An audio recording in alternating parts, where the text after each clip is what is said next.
زي ما انتم شفتوا ده بعض جماهير منتخب مصر بيهاجموا دونجا لاعب نادي الزمالك.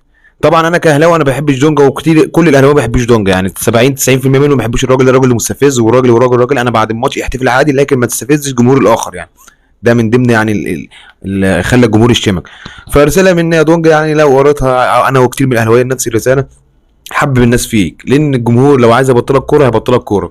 معظم جمهور منتخب مصر من النادي الاهلي، 90% من الاستاد، يعني مثلا الاستاد لو 120,000 متفرج ولا 100,000 متفرج، في منهم 60,000 اهلاوي في الاستاد. حبب فيك الناس يا ابني عشان تعرف تلعب كوره، وانا ضد اللي عمله الجمهور.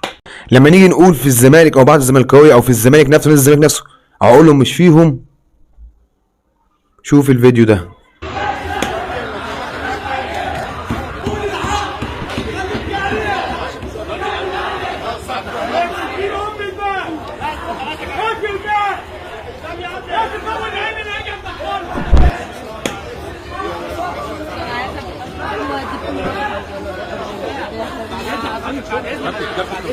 مصور ما تصورش ليه؟ ايه المشكله مصور يعني؟ ايه المشكله مصور؟ ايه المشكله مصور؟ في الفيديو ده بعد مباراه الاهلي والزمالك في 100 عقبه اللي كانت يوم الخميس، اللي انتهت بفوز الاهلي ب 3-2.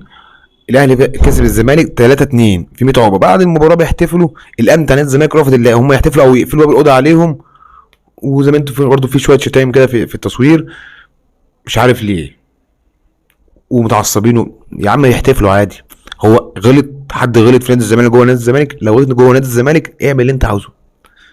فده بيعرفك برضو التفكير والعقليه يا جماعه.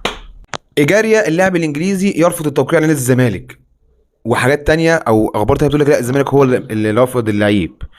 انا مش عارف الصراحه، يعني انا ما زلت عندي على الصفحه اللي هو ايه يرفض اللاعب التوقيع على نادي الزمالك، الزمالكاويه دخلوا وشتموني مش عارف اقول ايه الصراحه، ولكن انا ما اعرفش المجمل. لكن اللي عرفته ان الراجل جه، والله ده واحد يعني واحد من نادي مصر، نادي الزمالك، قال كده، قال لك الراجل جه نزل امبارح شوارع مصر باين موبايله اتسرق، فقال لك انا مش هقعد في مصر. ده اللي عرفته. عرفت الناحيه الثانيه ان الزمالك هو رفض التوقيع. بس الزمالك هو رفض التوقيع ازاي؟ ده هو جوميز عايزه، لان جوميز كان بيدربه اصلا، فلو جوميز عايزه الزمالك مش هيقول لا. فانا ما اعرفش مين اللي رفض الثاني، ولكن في الاخر المجمل ان الراجل خلاص مش هيلعب في نادي الزمالك. سامي الشيشيني بيقول لك زيزو لما خرج النهارده في مباراه منتخب مصر وموريتانيا حقه يزعل انه افضل من مرموش وتريزيجيه. بص عشان ما اكدبش عليك، انا ما اتفرجتش على الماتش، ماليش خلق اتفرج على تصفيات افريقيا. تصفيات افريقيا اللي اتفرج عليها يا جماعه، يعني لما اكون قاعد فاضي ولا جاي في التلفزيون اتفرج عليه، ما اتفرجش على الماتش.